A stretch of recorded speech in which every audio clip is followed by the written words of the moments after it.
Let's get ready to rumble! Get ready to rumble!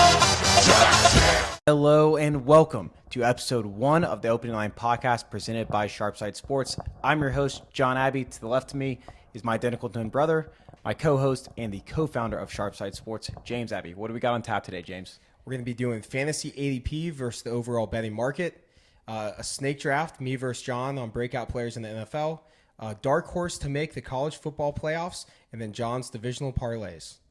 Spoiler alert, there's one to win $133,000, so stick around for the entire episode. And guys, if you're listening on Spotify or Apple Podcasts, please give us a 5-star rating. If you're watching on YouTube, don't forget to subscribe and like, and also give us a comment if you don't think we're complete idiots. So let's jump right into it, James. It's fantasy football season. There's been a lot of talk, I guess, right now on the draft, just the breakout players, dark horses, and honestly, for I'd say probably 80% of the people who play fantasy football, they're only going to be tuned in for August and then not even really pay attention if they're just in normal leagues. So as sports bettors, because we don't even, I mean, we do fantasy, but we're not fantasy experts, quote unquote. I wanted to have some insight and just kind of look at ADP versus sports books in terms of like their preseason totals. I got to say, sometimes you send me topics, John, that I really don't like. I love this one. This was a good one. Because I think it's an interesting topic because the rise of underdog and DraftKings with their best ball contest, it's made the market for fantasy and ADP just overall sharper just because there's so much incentive. These guys are getting into the early best ball drafts that are for a ton of money. I think Underdog does one for $2 million now. So it not only brings in like the rec guys, but also like the sharp fantasy guys. And it just makes the market fluctuate more in the summer. So it's interesting to look at. Well, dude, it also shows you how little variance there is between player and then also how big of a variance there is in between rounds. So right. I'll get right into it. This is the first one that I want to talk to. I grouped it into 3 categories. Okay. We're going to do wide receivers first. The first category is the number 1 wide receiver on running teams. Okay. Michael Pittman right now. Well, first you need to talk about what ADP is. I think we need to kind of touch on average draft position. So where the player is getting drafted on average in fantasy drafts. We pulled it from shout out Fantasy Pros. We pulled them from Fantasy Pros. This is an aggregate of all of the leagues. So ESPN, CBS. Who else does these now? Underdog does them now. Okay. Yeah. So it's a consensus on all of them. So we're looking at their average draft position, then the average wide receiver, and then I went and did the research on their totals, so their preseason line for their yardage, their receptions, and then the touchdowns.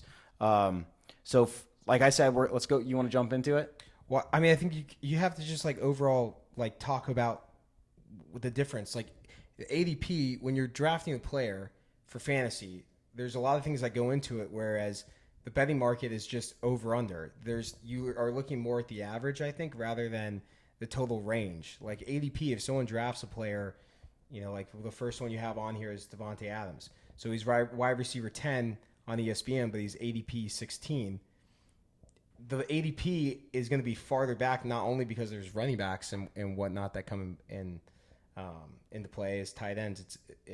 But there's also the range of, well, you know, is he going to get traded? Could he be a top 3 wide receiver? Whereas his line is just at 1,000 yards, so it's kind of right. And that's what I want to get into. So we'll jump into the Davante discussion. So we have Davante listed here as going up against Devonta Smith because I feel like they're very comparable. Davante Adams right now is going as the average draft position ADP 16. Devonta Smith is going average draft position ADP 40. Davante Adams' line right now, his total reception yards is 1,000.5, meaning the Vegas set the line at 1,000. His touchdowns is 6.5 plus 105. So Vegas is projecting. Market's projecting that he's going to be right around 7 touchdowns. Devonta, is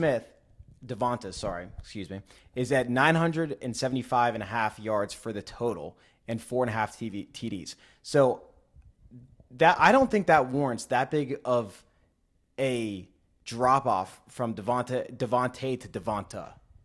That's 24 spots. It's also tough. You put these two receivers next to each other. I know the names are messing me up.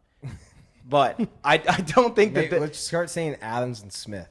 That's, Okay. that's a little bit easier. I don't think that warrants that big of a drop off. So that also tells me that So why do you think the ADP is so much farther down? because I think the general consensus in the name of Devontae Adams and the allure of him going back to Green Bay and the allure of You mean going back to the Jets? like going back to his Green Bay Packer days and the allure of his first season with the Raiders. Oh, I thought you were going to say that people think he's going to get traded to the Jets.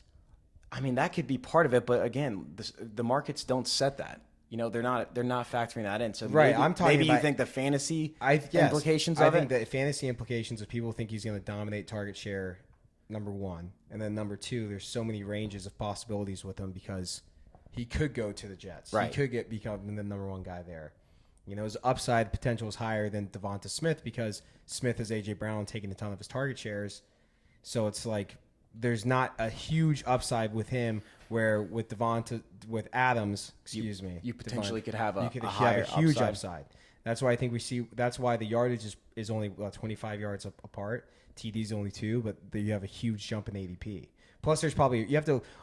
Also, that's when you sent me this, I was looking at the overall like flow of a draft, and there is a drop off in receivers when it comes to dominant, kingmaker receivers. So maybe that's why as well. But that was the one. See, that's the thing though. Is I don't think he's a kingmaker receiver anymore, and that's why if you're looking to draft Adams, why wouldn't you just wait and draft Devonta Smith later in the rounds? Because technically you're getting almost the same value in terms of production according to the markets that are being set, the betting markets. Yeah. Compared to drafting a guy in the second round compared to the fourth round. Looking at this, 4.5 TDs for Devonta Smith might be a hammer. that is But so Jalen Hurts low. gets so much production. He's the TD production that he gets around and in the goal line, and then the number one receiver production that A.J. Brown gets. You got to think You there's a look drop back. off though with Kelsey being gone, Jason Kelsey being gone. Yeah, who knows if the tush push is going to be quite as effective? I don't know. That's a We'll difference. see. That's different. Let's keep this thing moving. All right, I the would number think one that's- receiver on running teams. Okay, so I did Amari Cooper. Projected running teams. Projected running team. Well, based on their play callers, Right. They're Okay. They're running teams. Amari Cooper on the Browns, Arthur Smith, Steelers, George Pickens for the Steelers, and then Michael Pittman. Michael Pittman right now is getting drafted in the 32 position consensus. Amari Cooper and George Pickens are getting drafted at around 49 and 52. George Pickens has the highest receiving yardage total of the three, and they all have a touchdown line of 5.5. So this makes me think that Michael Pittman is getting overdrafted nearly everywhere. Because George Pickens is the number one receiver. Amari Cooper is the number one receiver. Amari Cooper has Deshaun Watson. Granted, Now that I'm looking he's at not this, what he used to be, but that does not warrant 17 spots higher. Michael Pittman. it is crazy too. I think now that the main thing, and again, like let's get back to like how you use this as betting. Like it's almost like I would look at ADP as almost like steam chasing, to where it's how people love using certain software. No free ads on this podcast to look at. Who is your North Star, and basically who's the sharpest book, and then attack softer books lines. And it's like, in theory, you would think that using ADP would be a good indicator of saying, okay, his ADP is X and his line is lower than what they're projecting. So therefore I should go the over on this projected line, or vice versa. If his ADP is really, really low and the line is high, then go on in the under. So it's like that's where you in theory could use ADP to your advantage in the betting market, especially season long markets. Because another thing you have to think that books I think take more account into it, and the market takes more account into betting is injuries. What? Yeah, Because And when you're that's drafting, every player in a fantasy draft for best ball has essentially the same injury risk in a vacuum. I mean, obviously players differ, but you have to think that comes more into the play with the unders on. And that's why you should not look at least in my opinion, ESPN or CBS or Underdogs projections when you're drafting these players. You should probably go and look on the sportsbooks, because they have a more realistic line than, let's say, ESPN. Like ESPN was like 200 yards off on the CeeDee Lamb line. Well, I mean, the one I was that's where looking you at get earlier. that's where you're going to get your edge on anything, betting market or underdog. It's like if you are Don't follow the masses. right. Well, I'm saying if you're above market on a player or below market on a player, and it turns out to be right, well, I mean, well then that's where you get the massive that's where edge you on hit it. it big. So it's like that's where you could see it. But it is getting back to Pickens. I think it's so. He's the number one receiver. It's crazy to me because you would think with that much upside that he would be drafted higher. Yeah, and he's going as wide receiver 27, Yeah. ADP 52, and I think he's got a ton of upside. Because of all the targets he's going to get. And you know if Russell Wilson's bad. They're going to go to the field Week immediately. 6. I mean, they got such a cupcake schedule the first 5 games. If they're under 500, they're switching. You're going to get better quarterback performance than last year, is my point. All right, moving on. Last group, and then we'll briefly touch on the running backs, and then we'll get to the next segment. But last group is new faces. Okay, so Keenan Allen versus Deontay Johnson. Keenan Allen's going as the 59th draft player, wide receiver 30. Deontay Johnson is getting drafted around the pick 79 and is wide receiver 37. They have, again, the same exact betting line according to FanDuel. 775.5 receiving yards for the season, 4.5 touchdowns. I think that this one will be fast because I think what explains this is just the upside with Keenan Allen and Caleb Williams. That's all it is. That's why he's getting drafted higher. The upside for Deontay Johnson in Carolina with a new head coach. I mean, clearly the sharp underdog fantasy long players are saying that the. See, I think this is a good. I mean, you're off market then. I'm just saying that is definitely Deontay Johnson is wide receiver 1, is the number 1 receiver in Carolina now. He had some of the best separation numbers of any receiver the last 2 years. And he's playing with the quarterback in Bryce Young he has to get better. It doesn't matter. I'm just telling you that is why the market is where it's at.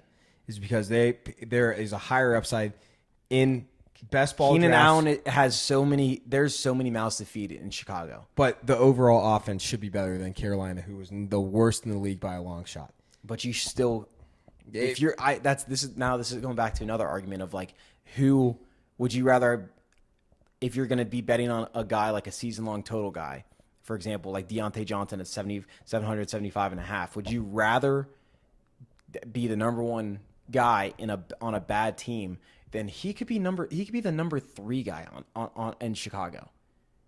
Like pretty clear. Like Rome Odunze, first off, DJ Moore's number 1, then Rome Odunze, Keenan Allen, 1 and 2 or 2 and 3. I would be very. I mean, come on. It's historically with a rookie quarterback, and you're playing in Chicago. That like, it gets right. I mean, people are underestimating how tough it is to throw the football. Right, I agree with in that. December and January in Chicago. I'm just saying the upside is overall. The upside is Keenan Allen could be in a good Chicago offense. The downside, Deontay Johnson, is Bryce Hall could be awful. Bryce Young, excuse Hall. Me. Bryce Louise, dude. Bryce Young could be awful again, and you have the worst offense in the league. So that's where you're at. That's where the positions are where they're at, and that's why the yardage is where it's at. All right, last group before we move on. This one is really just to focus on one player, and I think it's fascinating where he's getting drafted. It's fascinating where the betting market has him, and it's also fascinating on what just the general consensus and what the masses think or how he's going to perform this year, and that is Devon Achane. He is getting drafted average in the 20 hole. So he's a second-round draft pick right now. He's running back 8. His projected line, 775.5 rushing yards, 7.5 TDs plus 130, so the market really thinks he's going to get like 7. You can go down the line. Isaiah Pacheco getting drafted 10 spots behind him. His line is 925 rushing yards, 6.5 TDs. Josh Jacobs getting drafted 26 spots behind him. His line is 925 yards, 7.5 TDs. Even further down, James Cook and Joe Mixon both getting drafted in the 40s. They have 900.5 rushing yards, 4.5 TDs. Joe Mixon, 850 rushing yards, 6.5 TDs. So the masses and just fantasy players think Devon Achane, according to this, is going to clear his number by a wide margin. Right. And I think that is just that's a scary thing to take a chance. You're betting on this guy. Well, I was just jumping through the roof and clearing these numbers if you're taking them before all those guys, 10 spots before even the next one that I mentioned in Isaiah Pacheco. if I remember correctly though. Actually, now that I think about it, he didn't. I need to pull it up. He got injured. He didn't get. No, I'm any, talking. I was going to say because receptions and receiving yards. His reception total is floating around 350, 400 right now. So Okay. he's getting some receiving yards, but he's gotten injured. Total yardage is around like 1,100. Right. Yards. He got injured. Right. Tua can get injured. Right. He doesn't get. I mean, at best, he will be splitting goal line carries. So 7.5 touchdowns. Yeah. Even though it's a high flying Miami offense, I just think that to me was the biggest sports books and fancy players just do not agree on this player. They disagree. Well, that also shows the difference between the best ball sharps and the sharp guys hitting these early season totals in the sports betting market. It's like they obviously differ big time, unless the only reason that these best ball quote unquote sharps are just thinking he has the most upside potential. But it's it is crazy that it's off by that much. It was something to behold. All right, great segment. That's probably the last fantasy ADP thing we ever do. I just think it's cool just talking about it, just because it is it's become such a big part of the fantasy community is the best ball in the season long. It used to just be house leagues talking about their leagues, draft. And now it's the guys who do DFS and everyone in that, I guess, ecosystem is seriously putting attention to these season-long markets where it's that literally was the opposite of DraftKings marketing when they first opened. It was okay, you have a guy get injured. Well, guess what? You have next Sunday to come back in. And now you kind of have to take all this stuff into account. And it's when that I think that's better for sports bettors too, because the more resources you have, the more markets there are for us to bet into. It's better in the long run, and it's going to be easier for you to attack these rather than just going off of the sides and totals market.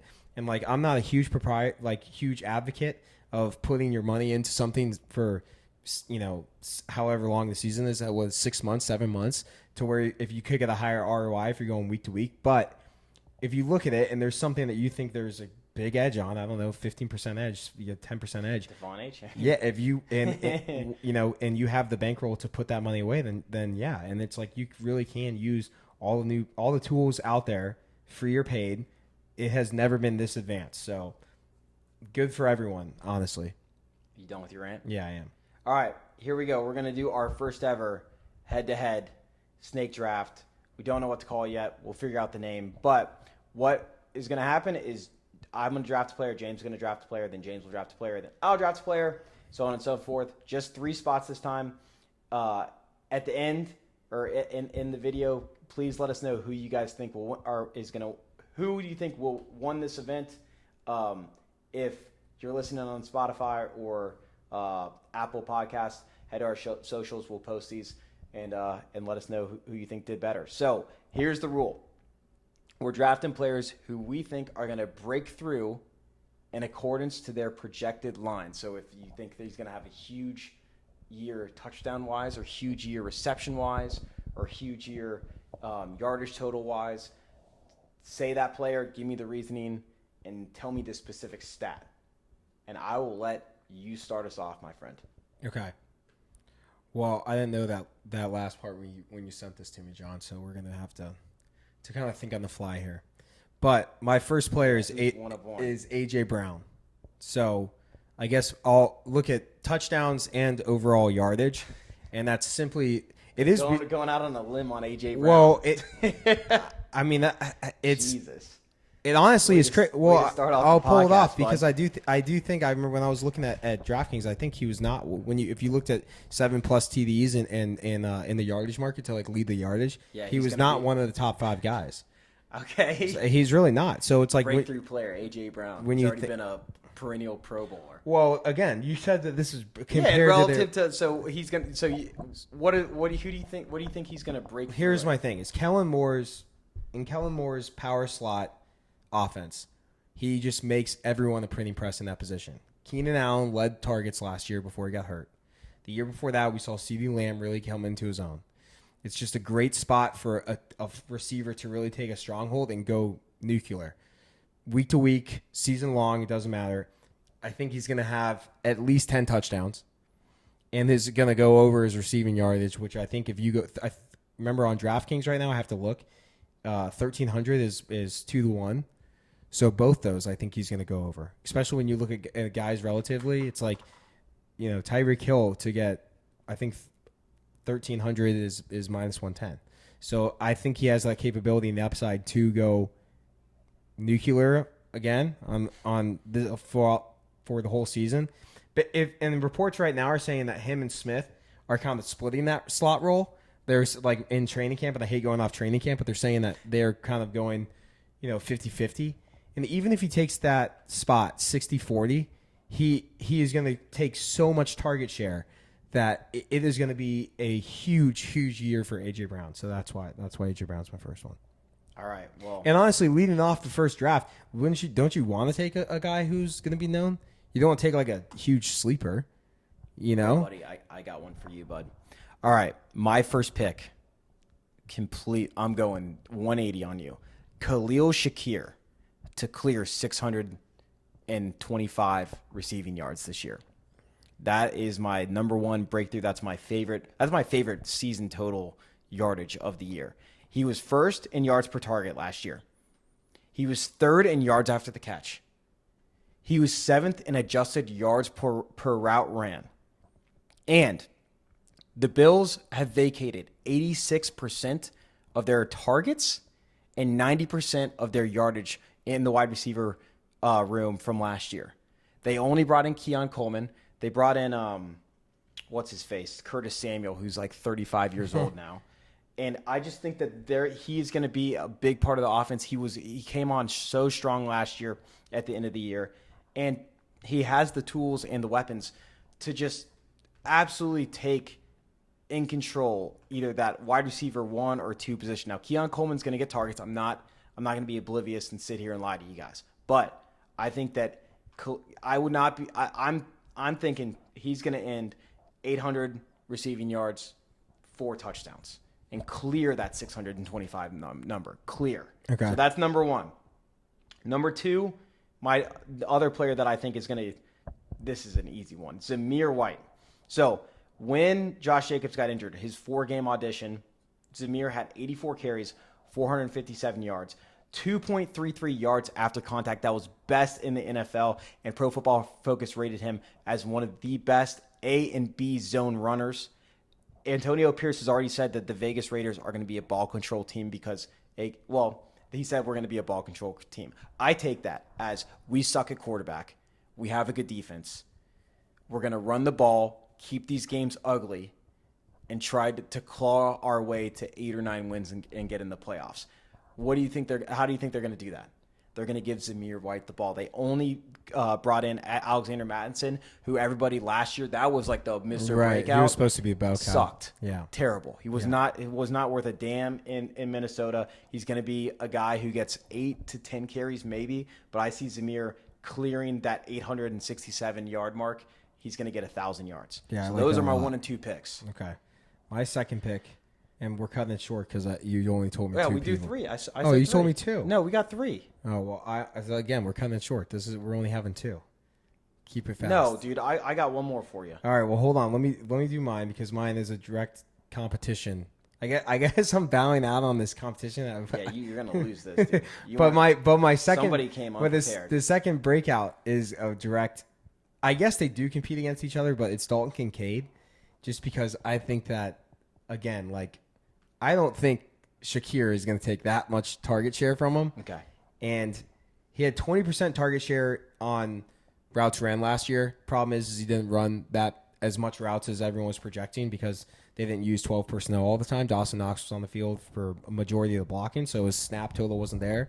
And I know as bettors, it doesn't really matter if he's blocking well, but the fact that he wasn't on the field was, I guess, discouraging to say the least. But again, like Diggs and Davis being gone, you just have to see the usage up. If Dalton Kincaid doesn't play well, then the Bills' offense isn't good, essentially, right?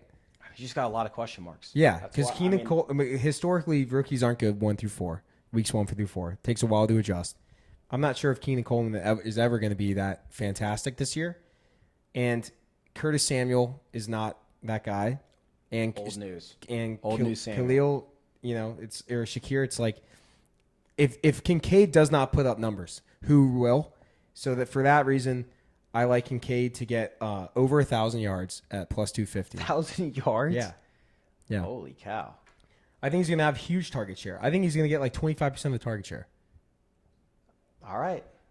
You heard it here first. That's my projection. I mean, it just is like, again, like if he doesn't get that target share and doesn't have that type of production, then is Josh Allen going to have 20 touchdowns? Bills might not and make running the playoffs. and it's crazy. It's like, I mean, certainly 20 touchdowns for Josh Allen running is in the range of possibilities, but it is still just if the receiving core is nothing. So I would have to imagine that Kincaid is going to suck a ton of that up. All right. Who's your third guy? I told you I didn't have a third guy. Jeez Louise. All All right. I'm forfeiting this essentially. I'll give you a bonus pick since James is I could do one on the fly. James, Here, you want me to do one on the slacking. fly? No, it's all right. I'll start us off. My third one, All which right, I've already won this competition. I'll do one on the fly. Hold My on. third one is Evan Ingram. So Evan Ingram had 114 receptions last year, 963 receiving yards. The reason I love this guy moving forward from last year, and I think that last year was not an anomaly, is that he had the lowest ADOT, average depth of target, for you guys who don't know what that means, of any tight end ever with over 90 receptions. Lower ADOT means easier to project in terms of catches and targets. So he's going to continue to get these receptions. Ridley is gone from last year. They added Brian Thomas as a rookie, but they really added no one else. And I think he's going to be the focal point, and it's already been reported in camp that he is playing more split out wide than last year. He's going to easily clear 775 yards at his projected mark. I'm taking the over. I think he's going to get closer to 900. Okay. And here, we're getting reps here. This is a great look at this just going on the fly. I just found a great one. So Cooper Kupp to get 10 touchdowns or more. I'm going way under that. Is plus 650 on DraftKings? Yeah, plus 650. Cooper Kupp 10 touchdowns. He had 19 targets in the red zone. Puka Nakua's out. Who knows what the injury status is on him? So, a fully healthy Kupp, a huge red zone target share of like 38%, whatever we saw last year. Without Puka, it's not bad. There you go. That's on the fly. That's literally just looking at two things on. Jeez Louise. All right, so my list, to recap, Khalil Shakir, over 675 yards. Zamir Wright to get 1,000 rushing yards. And then Evan Ingram over 800 or over 775 receiving yards. Okay. Mine were.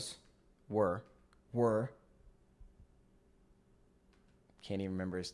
I absolutely smoked you, man. Good God. I know. I didn't. So again, I didn't even write it down. You told me players. You said snake draft breakout players. You didn't say a bet. You said come prepared for two players on snake draft players, not a specific bet. But I just did all that on the fly. So Cooper Kupp over 10 touchdowns plus 650. Dalton Kincaid 1,000-yard receptions or 1,000-yard receiving yards, excuse me, and then AJ Brown over 1,200 receiving yards. Okay. All right. That concludes our head-to-head. Let us know. You don't even have to let us know. You can just say John wins in the comments. And that's the first ever head-to-head. Well, way to get us going. So next segment is going to be our NFL divisional Supermax parlays. But before we get there, this podcast is sponsored by you, or at least it could be if you join our Patreon at patreon.com/sharpsidesports. This will get you exclusive information, a portion of our premium picks each week, which we've hit every single year. We've hit our premium picks in the NFL every single year over 63%. We're going to continue that this year. We'll answer phone calls if you guys have questions about a specific game, player, or injury, and so much more. For this week only, we are offering a free trial for everyone who would like to sign up. Again, it's at patreon.com/SharpsideSports. Thanks again for the support. All right, you ready to get into the NFL divisional parlays? Preseason divisional parlays. You ready for the first one? Let's go. This is the AFC NFC mixed. 100 wins, $5,767. Bengals to win the AFC North. Okay. Eagles to win the NFC East. Bucks to win the NFC South. Packers to win the NFC North.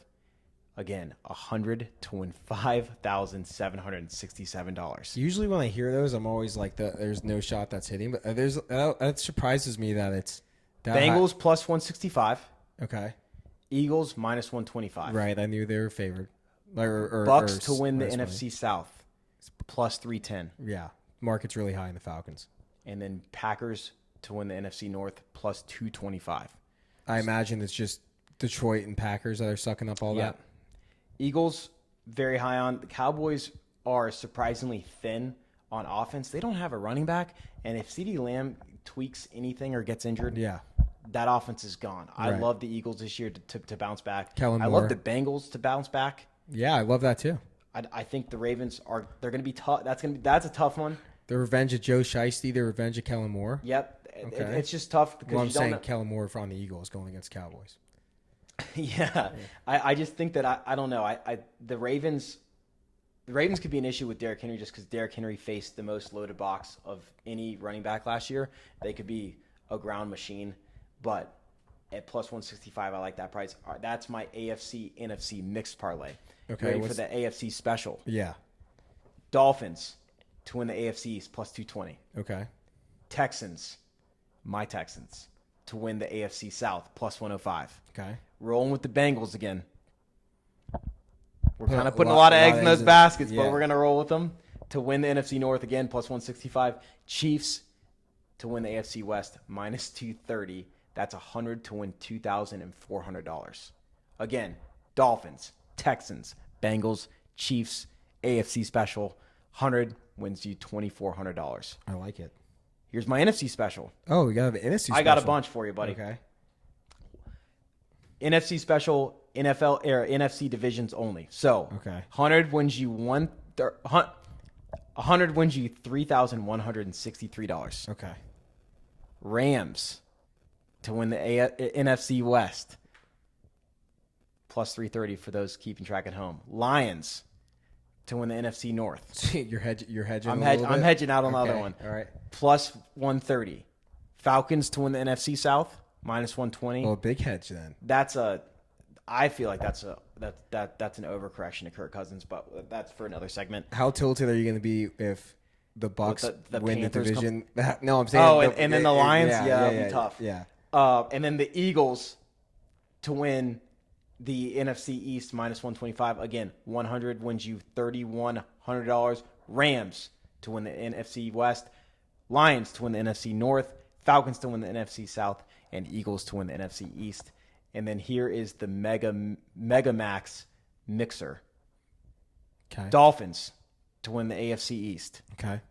Texans to win the AFC South. I'm big on Texans this year. Again, that's chalky. That's chalky, but I'm big on them. Okay. Bengals, I'm back in the Bengals basket to win the NFC North. Sounds like you're big on the Bengals this year. I'm big on the Bengals this year to win the NFC North. Chiefs to win the AFC West. Bucks. This is only because of the price. I don't understand why they're plus 310 to win the NFC South. Bucks to win the NFC South, and then Packers again to win the NFC North. That is $100 to win $30,000. Just curious. I haven't looked. The Bucks are the second favorite? Yes. So what are the Saints then? The Saints are the third. I believe they're plus either 450 or 500. Okay. Depending on and then the Panthers are just abysmal. Not doing anything. Here's a fun one. I hate postseason honor awards because I think they're just so postseason honor awards. Yes. Oh, but season. This is for the regular season though. Yeah. Okay, I see what you're saying. It's after the season. Like awards. the individual awards. The award market. But this one was too good to pass up. Okay. Postseason honor awards again. Just start saying the award market. I'm the The postseason. award It's market. throwing me off. I'm thinking like I'm thinking like playoff MVP. Player award markets. Okay, I like that. $100 wins you $133,000. Okay, what's the award? Marvin Harrison, Jr. Oh, it's a parlay. Okay. to win the Rookie of the Year, Okay. plus 650. TJ Watt to win the Defensive Player of the Year. It's Watt season. He's coming back strong, plus 700. Okay. Saquon Barkley to win the AP Offensive Player of the Year, plus 2,000. 100 wins you $133,000. There it is, folks. Those are my parlays for the future markets. Tail them, don't tail them. Tell me which one you guys think is going to hit. I love them all. I love my AFC special, the Dolphins, Texans, Bengals, Chiefs. I think that's my favorite, but you have to do these before the season. Why not? Little pizza money. Exactly. We should start calling these like sharp side scratch offs or something. They are scratch offs. Like Yeah. the 100 to win 130. I never understood, like, honestly, if a guy goes to a lottery and like pays like $100 worth of scratch offs, like why would you just do $100 worth of like postseason honor parlays, dude? If you know what you're doing. Exactly. There it goes. That concludes the segment. Okay, last thing we're doing today is we're looking at the college football futures market and figuring out what dark horse we like to either. Mine's to win the national championship. Yours is to make the college football playoffs. National championships bowls. And it's actually nice because we are G5 heroes at heart. Love the group of five. And now they get a seat at the table. They're not at the kids' table. They're at the big boy table. Kind of sad that they're getting pushed. Like, it's almost like they're the championship league instead of the Premier League. But, Yeah. Yeah, they get the one spot. You get the one relegation spot. But at the same time, it's like, Right. hey, At least we're there. At least you know they're not getting jumped. Yeah. That's the thing. You know they're not getting jumped. you got a spot. You got mine. a spot at the big boy, the parents' table. So I think that's both. I know that's where we're both going with it. You didn't pick Yes. anyone. Okay. Yeah, that's exactly where I'm going with it. Well, then it's a good thing we didn't have. I would assume that these are the two favorites, looking at the Natty and to make it. But when I was looking at odds, it is crazy just how many more teams. I guess it's because there's more spots. You know what I mean? Like there's more spots for those Power 5 teams to make the playoffs. So like as long as you have a path to victory, that's why the You odds, just have more pass. It's almost That's like what I'm saying. It's almost like the group of five. It's like they're reverting back to the BCS, where like you literally Right. have like one. You have one spot to make. That's it. Yeah.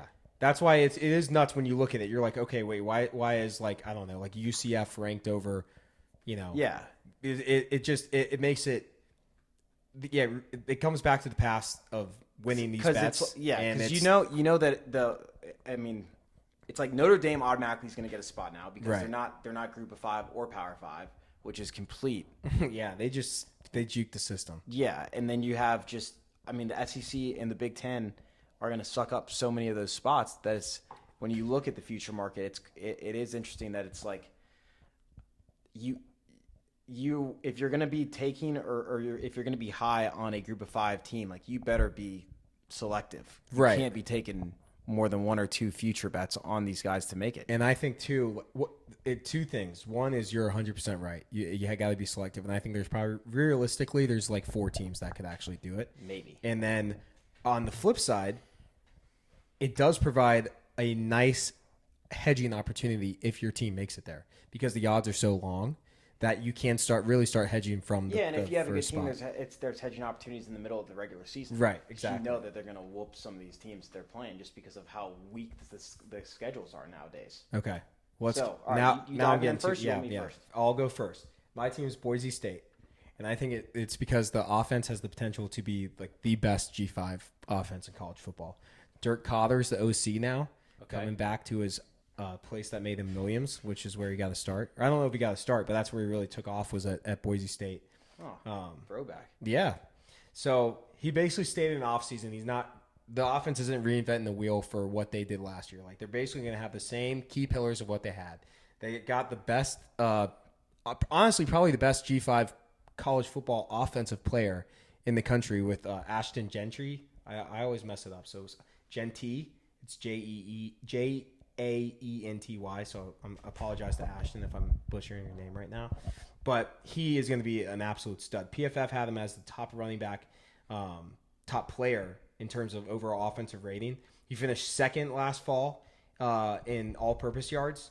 The guy can catch, he can run, and it's crazy too because if you watched any of Boise State offense last year, like they were a mess in the quarterback position for a long time. So now that brings me to my next point, is that they have Malachi Nelson coming in to take over the starting role. He was a 5-star recruit, went to USC under Lincoln Riley, sat behind Caleb Williams.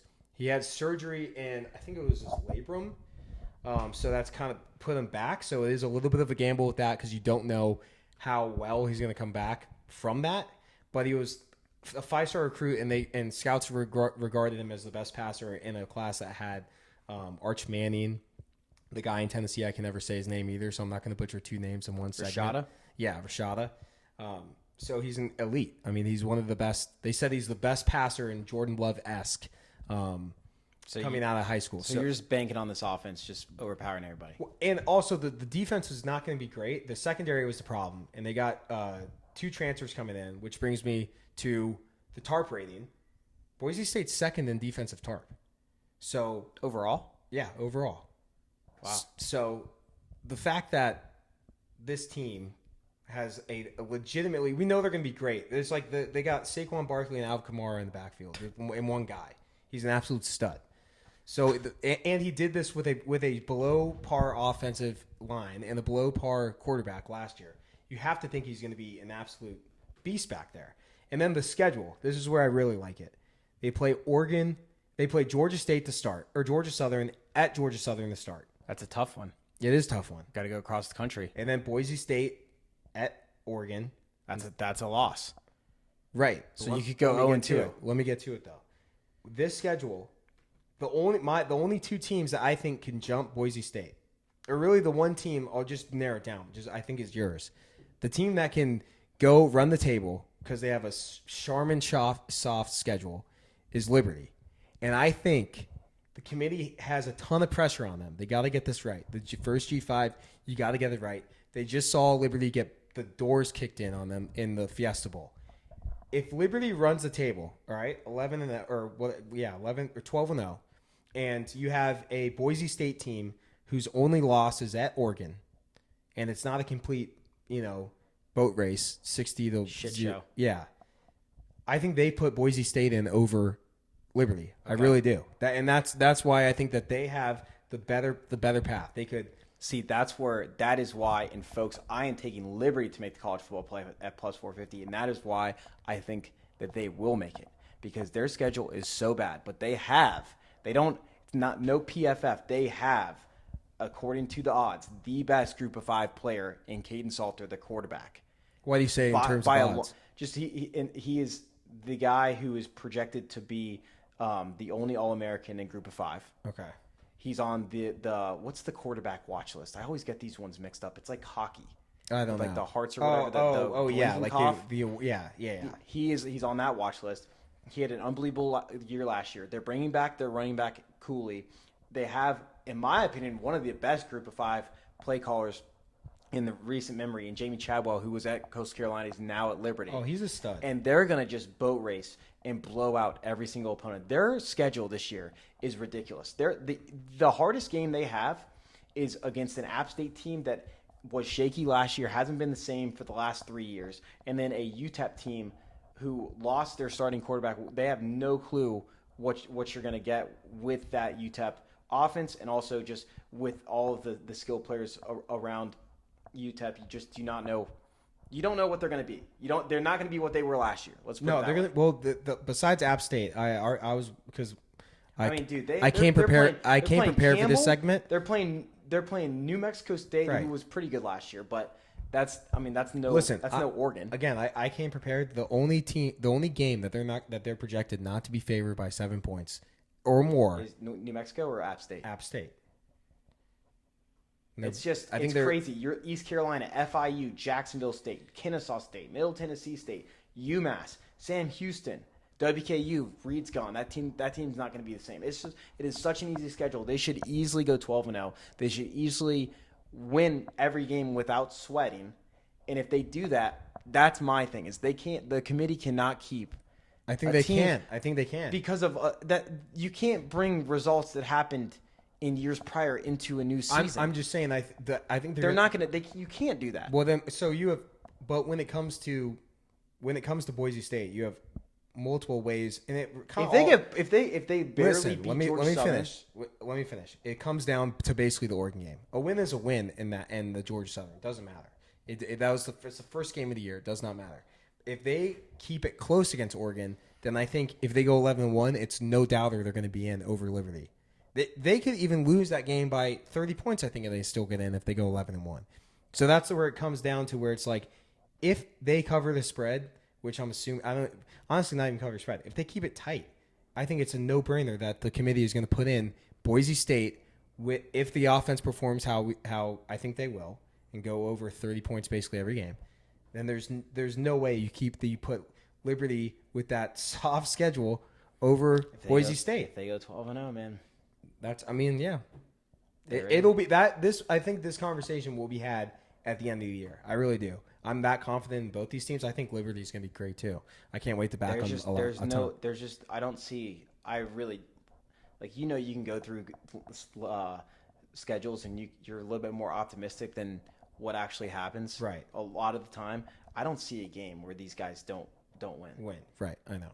But the hardest game is that App State at App State. That could be tough. But I'll say this: if you want, to make the college football playoffs, what's Liberty 4-1 right now? Plus 450. So it's honestly Boise State's plus 400. You could. I think Liberty is a dog in that game. They're like plus 125 right now. Is what the market has it at. Why would you not just put your money if you against App State? You talking about? Yeah. Because then that's it. You could put your whatever money you want to put into that to make the playoffs. Put it on the App State game. And then go. The futures market now is always open for winner. So then, if they win that, roll that over to the winner, and then you're gonna have a great hedge opportunity. Exactly. To make it. I'm looking at the winner, to win the college football playoffs. It is nuts to me that you have teams. Liberty is 5-1 right now to make the playoffs. No, to win or 500-1. Excuse me.